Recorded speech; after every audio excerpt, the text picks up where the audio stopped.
Captain John Miller stood tall as the airlock of the Earth Alliance ship Solitude opened.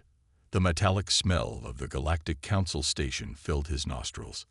This was humanity's big moment, their first official meeting with the Council of 12 alien species who ruled most of the known galaxy. "Remember," John said to his small team, "we are here to make friends, not enemies." The team nodded. They had trained for this moment for years. Earth had only discovered faster-than-light travel 15 years ago, making them newcomers in a galaxy where some species had been traveling between stars for thousands of years. A blue-skinned alien with 4 arms stepped forward. "Welcome to Council Station Alpha. I am Coordinator Zeal. Please follow me." John and his team walked through wide hallways. Strange beings of all shapes and sizes moved around them. Some floated instead of walked. Others had too many limbs to count. The humans tried not to stare, but it was hard not to. They entered a massive round room. 12 raised platforms formed a circle, each with a different alien representative. In the center was a smaller platform, clearly meant for the humans. "The Council recognizes the representatives of planet Earth," announced a tall, thin alien with silver skin that seemed to shimmer in the light. John stepped onto the platform. His heart beat fast, but his voice remained steady. "On behalf of all humans, I thank you for this welcome. We come seeking friendship and knowledge." A rumbling laugh came from one of the platforms. It belonged to a reptilian being with red scales and yellow eyes. Ambassador Kestok of the Vexari Empire. The Vexari were known to be the most militaristic species in the Council. "How charming," Kestok said, sharp teeth flashing. "The babies of the galaxy want friendship. Tell me, human, how many wars has your species fought among itself?" John hesitated. Earth's history was filled with conflict. "We have had many wars, but we have learned from them. We now value peace." This made Kestok laugh harder. Several other council members joined in. "Humans don't like war," Kestok mocked, looking around at his fellow council members. "They value peace. How will they survive in this galaxy?" The laughter grew louder. John felt his face grow warm, but he kept his expression neutral. During his military training back on Earth, he had learned to hide his emotions. Now that skill was proving useful. "We come offering trade and cultural exchange," John continued, ignoring the mockery. "Earth has much to offer." The silver-skinned alien raised a hand, and the laughter slowly died down. "Captain Miller, the Council appreciates your diplomacy. However, you must understand that in this galaxy, strength is respected above all else." John nodded. "We understand strength takes many forms." Kestok snorted. "Pretty words. But when the Drozak swarms come, or when pirates target your colonies, will pretty words protect you? I think not. We hope for peace but are prepared for alternatives," John said carefully. "Enough," said the silver alien. "Let us proceed with formal introductions." For the next 2 hours, each council member introduced themselves and their species. John listened carefully, noting which ones seemed friendly and which ones didn't. After the meeting, John's second-in-command, Lieutenant Paul Green, approached him in a quiet hallway. "That went well," Paul said sarcastically. John shook his head. "They don't respect us yet, but they will." "The Vexari seem particularly unfriendly," Paul noted. "Yes," John agreed. "We should send a message back to Admiral Carter. Tell her to watch the Vexari carefully." As they walked back to their ship, John thought about Earth's history. Humans had indeed fought countless wars among themselves. They had become very good at warfare. Too good. That's why they now valued peace so highly. But if these aliens thought humans were weak because they preferred peace, they were making a dangerous mistake. "They think we don't like war because we fear it," John said quietly to himself. "They don't understand we avoid it because we know exactly what we're capable of." The Solitude prepared to depart from the station. Their first diplomatic mission was complete, But John had a feeling this was just the beginning of a much longer story. Admiral Susan Carter frowned as she read Captain Miller's report from the Galactic Council meeting. She sat in her office at Earth Alliance headquarters, a tall building in what used to be called Washington, D.C. outside her window. Flying cars moved between buildings in neat lines. "So the Vexari think we're weak," she said to herself. She had spent 30 years in Earth's military and knew what happened to those who appeared weak. Her computer beeped. "Admiral, we have new intelligence about Vexari movements," said her aide through the speaker.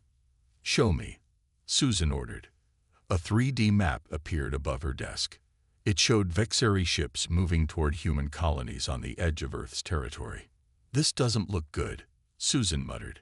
"Call a meeting with the Defense Council immediately."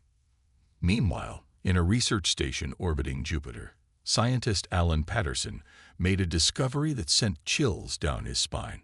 He had been studying ancient alien signals when he found something alarming. "Computer, run that translation again," Alan said, pushing his glasses up his nose. The computer displayed text on his screen. "Species hashtag 4721 eliminated. Peaceful nature made conquest simple. Moving to next target." Alan dug deeper and found more messages like this one. They were from a hidden archive of Vexari military records. The records showed that the Vexari had a pattern of targeting peaceful species who had recently joined the Galactic Council. "I need to warn Earth," Alan said, immediately sending a secure message to Admiral Carter. Back at Council Station Alpha, John Miller was having dinner with representatives from other species when his communication device buzzed. He excused himself and found a quiet corner to read the message from Earth. "Vexari ships approaching our outer colonies. Intelligence suggests hostile intent. Return immediately. Admiral Carter." John frowned. This confirmed his worst fears about the Vexari. As he prepared to leave, a small alien with purple skin approached him.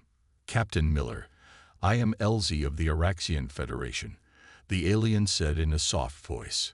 "I must warn you. The Vexari see your people as their next conquest."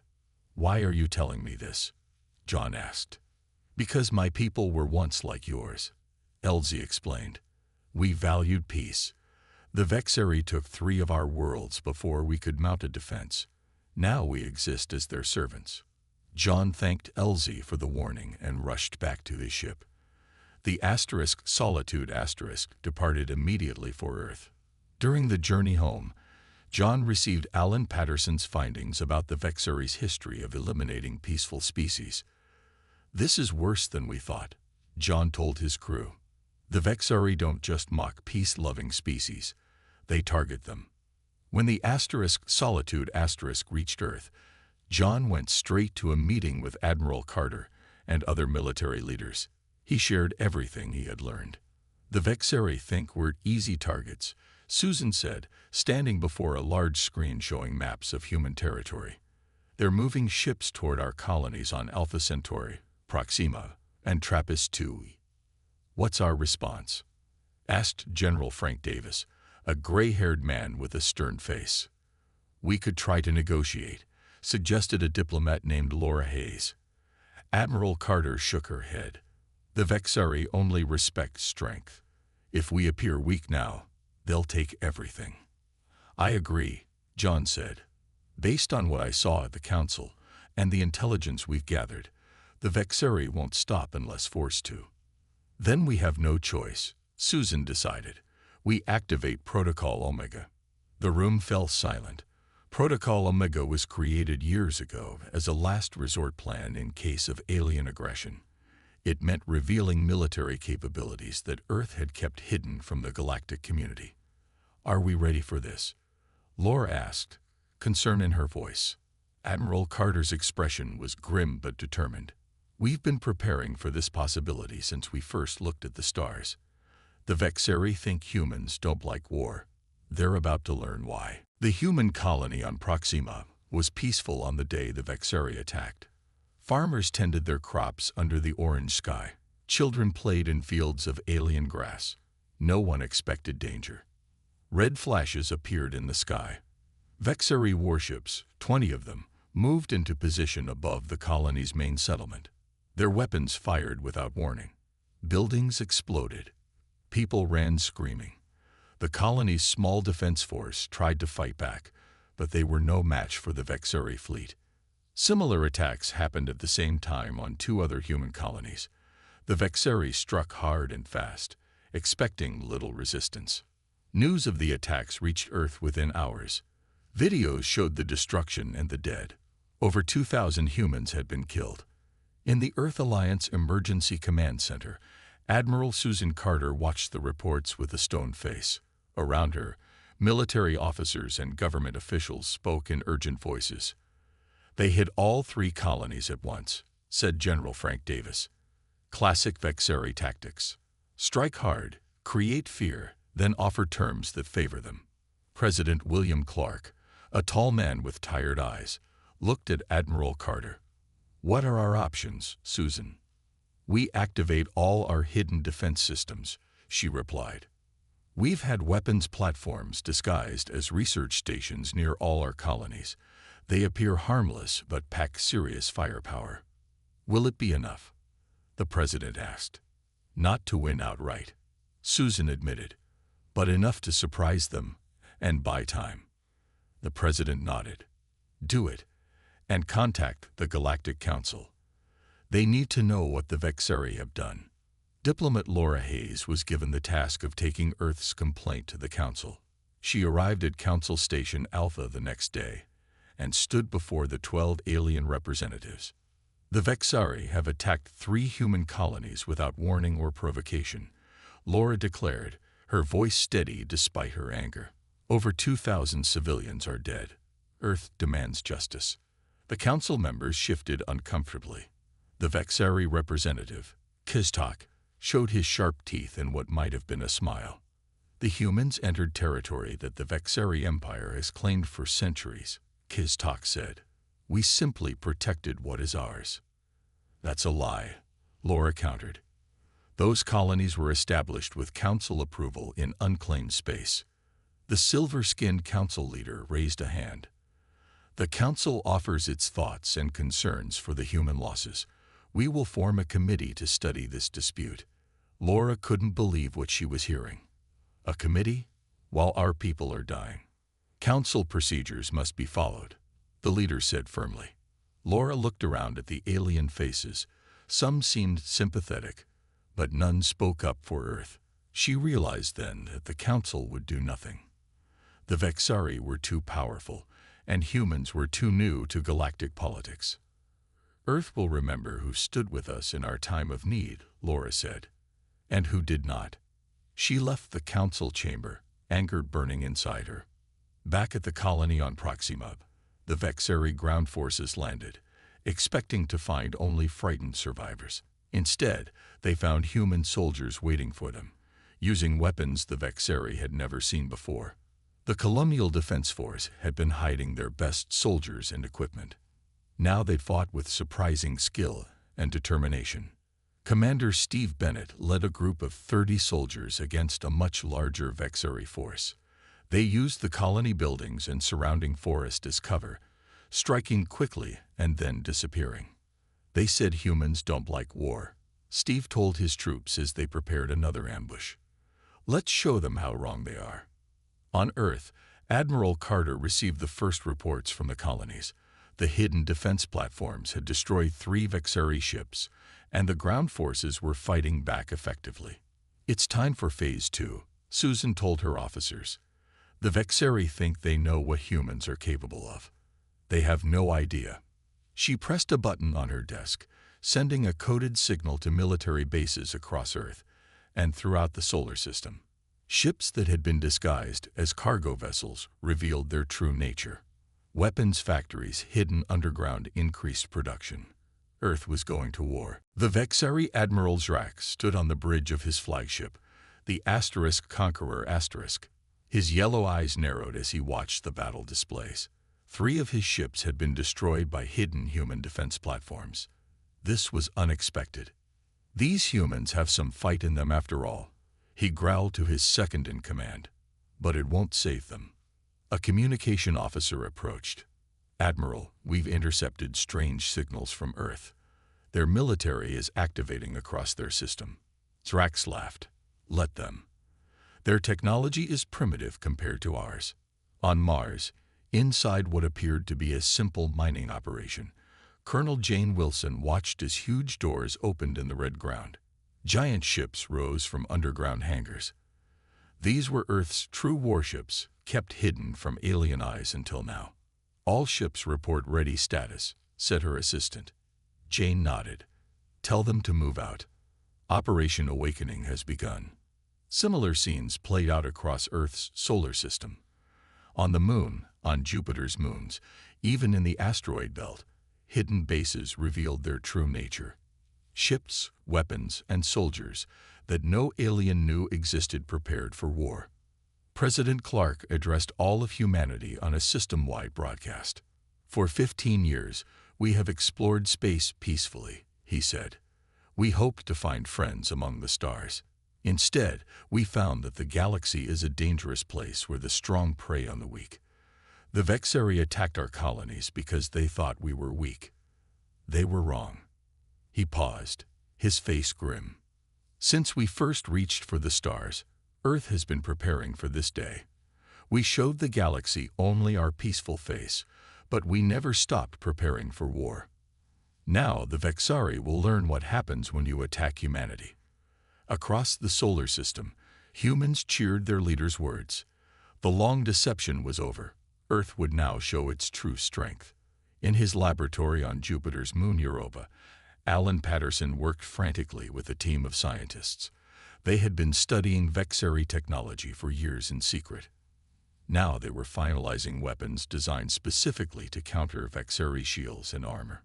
"The final tests are complete," Alan told Admiral Carter over a secure channel. "The phase disruptors work perfectly against their shield technology." "Good work," Susan replied. "Get those weapons to our ships immediately." On Proxima, the human defenders continued to hold off the Vexari ground forces. Commander Steve Bennett and his troops used their knowledge of the terrain and surprise tactics to confuse the enemy. "They fight like wild animals," complained a Vexari officer to his troops. "No honor, no proper battle formations. We fight to win," Steve said as his team ambushed another Vexari patrol. "Not to look good doing it." Back on Council Station Alpha, diplomat Laura Hayes met secretly with representatives from smaller alien species. Many of them had suffered under Vexari aggression in the past. "Earth is fighting back," Laura told them. "We invite any who wish to join us." A small green alien named Drix spoke up. "The Vexari crushed my people centuries ago. We will provide intelligence on their fleet movements." Others made similar offers. Not all could fight, but many could help in other ways. For the first time, someone was standing up to the Vexari, and it gave them hope. In deep space, Captain John Miller commanded Earth's first battle fleet. 20 warships, sleek and powerful, moved toward Vexari territory. Their mission: to strike at the enemy's supply lines. "The Vexari think they know human warfare from our history books," John told his crew. "They studied how we fought each other, but we've spent centuries thinking about how we would fight aliens if we had to." His ship, now renamed from the Solitude to the Retribution led the fleet toward their target, a major Vexari supply depot. "They mocked us for not liking war," John said quietly. "They're about to learn why we tried so hard to avoid it." The human counterattack had begun. The sleeping giant was awake, and the galaxy would never be the same. The Vexari supply depot orbited a small moon in a distant star system. It was a massive station, protected by energy shields and a fleet of 10 warships. The Vexari considered it completely safe from attack. They were wrong. Captain John Miller's fleet approached using a tactic no alien race had seen before. The human ships released thousands of small metal objects into space, creating a cloud of debris. Then they hid inside this cloud, becoming invisible to Vexari sensors. "All ships maintain position," John ordered. "Wait for my signal." On his command bridge, John watched the enemy ships. They had noticed the debris cloud, but thought it was just space junk. They didn't realize the danger until it was too late. All ships, attack pattern Delta, John ordered.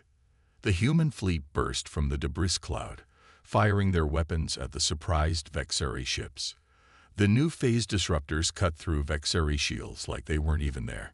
3 enemy ships exploded before they could even return fire. The others tried to form a defensive line, but the human ships moved in unpredictable patterns, making them hard to hit. Target their engines, John commanded. Don't let any escape to warn others. Within 20 minutes, the battle was over. All 10 Vexari ships were destroyed. The supply depot, now defenseless, surrendered to the humans. News of this victory spread quickly through human space. For the first time, humans had defeated the Vexari in a major battle. People celebrated in the streets of Earth's cities. But Admiral Carter remained serious. One victory doesn't win a war, she told her officers. The Vexari will respond with everything they have. In another part of space, Commander Eric Thompson led a special forces team on a dangerous mission. Their target was a Vexari communications hub that coordinated enemy fleet movements. Eric and his team of 12 soldiers wore advanced stealth suits that hid them from Vexari sensors. They moved through the enemy station like ghosts, placing explosives at key points. This isn't just about blowing up their station, Eric told his team. It's about making them afraid. They need to feel that we can strike anywhere, anytime. When the explosives detonated, they didn't just destroy the station. They sent a message to all nearby Vexari ships. Humans are watching. Nowhere is safe. Back on Earth, Dr. Olivia Martinez worked with military leaders. She was not a soldier but a historian who specialized in Earth's many wars throughout history. The Vexari fight like the ancient Romans, Olivia explained to a room full of generals. They use overwhelming force in structured formations. Their weakness is that they don't adapt quickly to new situations. She showed them historical battles where smaller, more flexible forces had defeated larger, more rigid armies. We need to be like the Mongols against the Chinese, the Finnish against the Russians, the Vietnamese against the Americans, she said. We must use our knowledge of warfare's dark history to our advantage. The generals listened carefully. For centuries, humans had tried to move beyond their violent past. Now, that past might save them. In the Galactic Council, the mood had changed. News of human victories against the supposedly invincible Vexari shocked many species. Ambassador Kiztok was no longer mocking humans. These primitives must be stopped, he hissed to the council. They fight without honor, without proper battle formations. They use trickery and deception. The silver-skinned council leader looked thoughtful, or perhaps they simply fight to win, using their strengths against your weaknesses. Other council members whispered among themselves. Some began to wonder if they had underestimated these humans. On Proxima, the tide of battle had turned. Commander Steve Bennett's forces had received reinforcements and new weapons. Now they pushed the Vexari invaders back. They expected us to surrender, Steve told his troops as they prepared to attack the main Vexari base. They thought because we value peace, we wouldn't know how to fight. He looked at his soldiers, men and women who had been farmers and teachers just weeks ago. Now they were warriors, defending their homes with surprising skill. Let's show them that humans don't like war not because we're bad at it, Steve said, but because we're too good at it. 3 weeks into the war, the Vexari were no longer laughing at humans. They had lost 27 ships and 4 space stations. Their invasion forces on human colonies were being pushed back. For the first time in centuries, the mighty Vexari Empire was losing battles. In his private chambers on the Vexari homeworld, Supreme Commander Gurktaz smashed a table with his fist. His red scales darkened with anger. How are these primitives defeating us? He shouted at his generals. They've been in space for barely 2 decades. One brave general spoke up. Sir, they fight differently from any species we've encountered. They don't follow traditional battle patterns. They use deception, surprise, and psychological warfare. Then we must adapt, Gurktaz growled. Gather our entire fleet. We will crush these humans with one massive attack on their homeworld. On Council Station Alpha, something unexpected was happening. Representatives from smaller alien species were meeting secretly with Laura Hayes. They were impressed by human successes against the Vexari. My people have technology that could help Earth, said Drix, the small green alien. We've been too afraid to use it against the Vexari, but you humans have given us courage. Others made similar offers. The Araxian Federation promised medical supplies. The Zinthar Collective offered advanced sensor technology. Slowly, a secret alliance was forming around Earth. Laura was careful not to show too much excitement. Earth welcomes any help in our fight for survival, she said diplomatically, and we promise to remember our friends when this war ends. Meanwhile, Captain John Miller's fleet had joined with forces from the Jupiter defense bases. They were preparing for their biggest mission yet, an attack on the main Vexari fleet base in the Orion sector. John studied the enemy position on his command screen. They've reinforced their defenses since our last victories, he told his officers. This won't be as easy as the supply depot. Colonel Jane Wilson, who had brought the Mars fleet to join him, nodded. They're learning from their defeats. That makes them more dangerous. Then we'll need to try something they won't expect, John said. He outlined a bold plan that made some of his officers nervous. That's extremely risky, Captain, Jane pointed out. John smiled grimly. The Vexari think they're learning how we fight. Let's show them we have more surprises left. Back on Earth, Admiral Carter received a disturbing report. Vexari spy drones had been detected throughout the solar system, gathering information on Earth's defenses. They're planning something big, Susan told President Clark during an emergency meeting. Possibly an all-out attack on Earth itself. The president looked worried but determined. How ready are we? We've activated all our defenses, Susan replied. But a direct attack on Earth would cause massive civilian casualties, even if we win. Then we need to prevent that attack, the president decided. How quickly can we implement Operation Thermopylae? Susan's eyes widened slightly.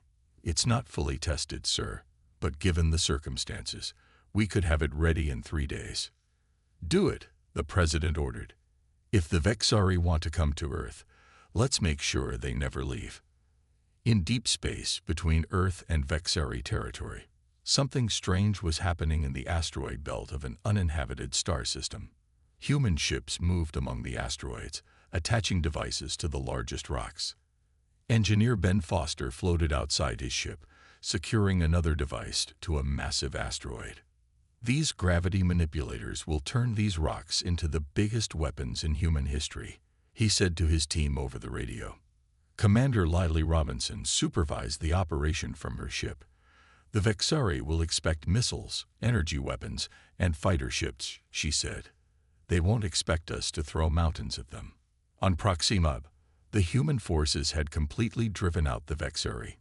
Commander Steve Bennett stood on a hill overlooking the main colony, now being rebuilt after the fighting. A communication came in from Earth. Steve listened, then turned to his second-in-command with a grim expression. The Vexari are gathering their entire fleet for an attack on Earth, he said.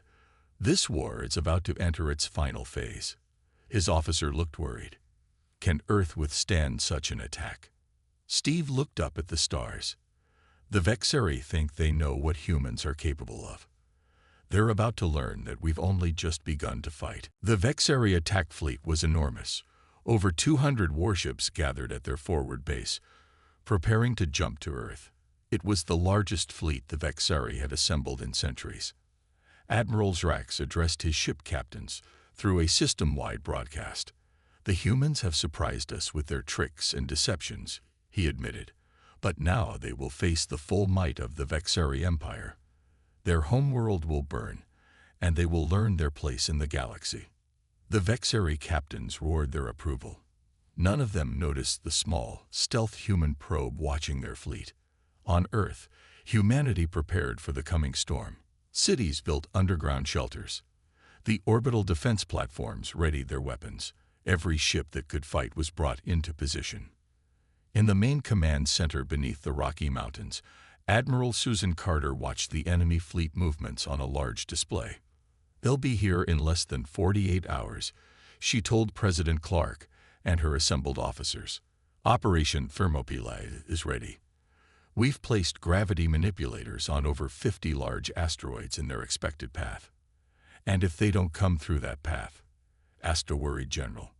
"Then we fight them ship to ship," Susan said simply. "Either way, humanity will not fall easily."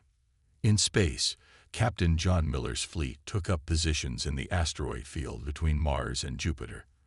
The asteroids had been carefully arranged using the gravity manipulators, creating a narrow path that the Vexori would have to follow to reach Earth. "All ships, take your positions behind the larger asteroids," John ordered. "Remember, we need to keep the Vexori focused on us, not on the asteroids themselves." His ship, the Retribution Asterisk, hid behind a massive rock nearly a kilometer wide. Around him, 50 other human ships did the same, each ready to spring the trap. On a special command ship at the edge of the solar system, Commander Lily Robinson monitored the gravity manipulators. "All devices are functioning at full power," she reported to Admiral Carter. "We can move the asteroids on your command." Hours passed. Tension grew among the defenders of Earth. Then the sensors lit up with warnings. "Vexori fleet detected," called out an officer in the command center. "They're entering the solar system now." Susan leaned forward. "Are they following the path we laid out?" "Yes, Admiral. They're taking the most direct route to Earth, right through the asteroid field." Susan allowed herself a small smile. "Good. Now we wait until they're fully committed." The massive Vexori fleet moved through space with confidence. Their sensors detected the human ships hiding among the asteroids, but they weren't concerned. Their numbers were overwhelming. Admiral Zrax watched from his flagship. "The humans think they can ambush us," he said with amusement. "Let them try." The Vexori ships entered the asteroid field, weapons ready. The human fleet suddenly emerged from hiding and attacked, drawing the Vexori deeper into the field. "Admiral," called out Captain John Miller from the Retribution Asterisk, "the Vexori fleet is in position. We've taken heavy damage keeping them occupied." Susan nodded grimly. "Begin Operation Thermopylae." Commander Lily Robinson activated the gravity manipulators. Across the asteroid field, 50 massive rocks began to move, pulled by artificial gravity toward the Vexori fleet. At first, the Vexori didn't notice. They were focused on the human ships. Then a sensor officer on Admiral Zrax's flagship called out in alarm. "Sir, the asteroids are moving. They're on collision courses with our ships." Zrax looked up in shock. On his display, he saw the massive rocks accelerating toward his fleet. "Evasive maneuvers," he shouted. But it was too late. The narrow path through the asteroid field had been a trap. Now the Vexori ships were packed together with little room to maneuver. The first asteroid, nearly a kilometer wide, smashed into a group of Vexori cruisers. The ships shattered like glass. More asteroids followed, each one destroying dozens of enemy vessels. "Pull back," Zrax ordered. "All ships, retreat." The Vexori fleet tried to escape, but they were trapped by their own numbers and the continuing meteor storm created by human technology. From his ship, John Miller watched as the mighty Vexori fleet was torn apart by rocks moving at incredible speeds. "This is Captain Miller to Earth Command," he reported. "Operation Thermopylae is a success. The Vexori fleet is in disarray." In the command center, officers cheered. But Admiral Carter remained focused. "Order all ships to attack," she commanded. "Don't let them regroup." The human fleet surged forward, firing on the confused and damaged Vexori ships. It was no longer a battle but a rout. 2 months after the Battle of the Asteroid Field, Captain John Miller stood in the Great Hall of the Galactic Council. The room was packed with representatives from every species in the galaxy. All eyes were on the human officer.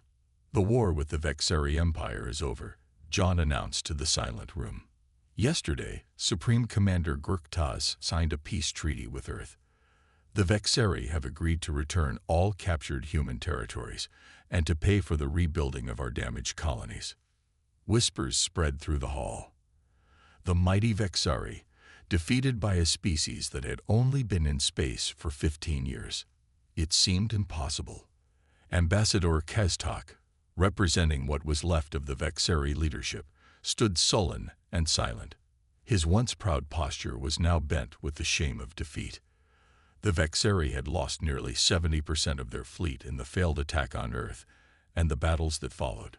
The silver-skinned council leader spoke. "This council recognizes the new status of Earth in galactic affairs.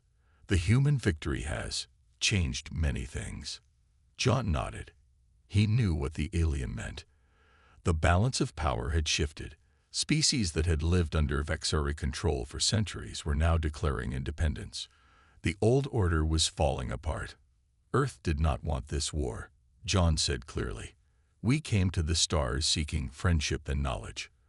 But when attacked, we defended ourselves as any species would." He looked directly at the council members who had mocked humans for valuing peace. "Humans don't like war," John continued.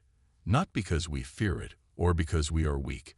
We don't like war because we understand its terrible cost better than most. Our history is filled with conflicts that nearly destroyed us. We learned those lessons the hard way." The council hall was completely silent now. Every alien was listening intently. "Earth proposes a new galactic charter," John said. "One that protects the rights of all species, not just the strongest. One that prevents the powerful from preying on the weak." He outlined the charter's main points: mutual defense agreements, fair trade rules, and a new council structure where all species had equal votes. Many council members looked uncomfortable. The old system had favored them. But they had also seen what happened to the Vexari when they challenged humans. None wanted to be next. After the meeting, John was approached by Ambassador Kestok. The Vexari seemed smaller somehow, his scales duller than before. "You have humbled my people, human," Kestok said quietly. "Something no species has done in 1,000 years." John shook his head. "That was not our goal. We only wanted to live in peace." "We misunderstood your kind," the Vexari admitted. "When you spoke of peace, we heard weakness. We did not understand that your desire for peace came from strength, not fear." John looked the alien in the eyes. "My people have a saying. If you want peace, prepare for war. Earth has been preparing for 15,000 years. We just hoped we would never need to use that knowledge." As John walked back to his ship, he was joined by diplomat Laura Hayes. Together, they had spent weeks negotiating the peace treaty and the new galactic charter. "Do you think it will last?" Laura asked. "This new peace." John looked out at the stars visible through the station's windows. "It will if we work at it. The galaxy now knows that humans don't like war but will fight if necessary. That knowledge alone may keep the peace for generations."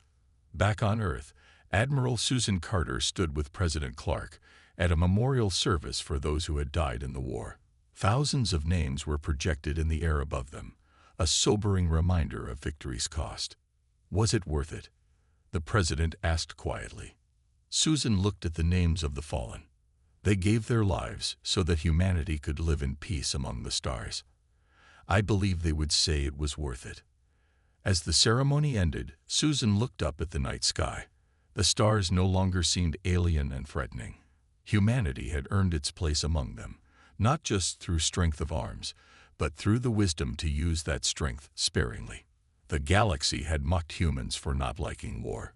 But in the end, it was that very quality, understanding war's true cost and seeking to avoid it, that had made humans such formidable warriors when peace was no longer an option. The lesson was clear to all. Those who truly understand war's horrors are often the most dangerous when forced to fight.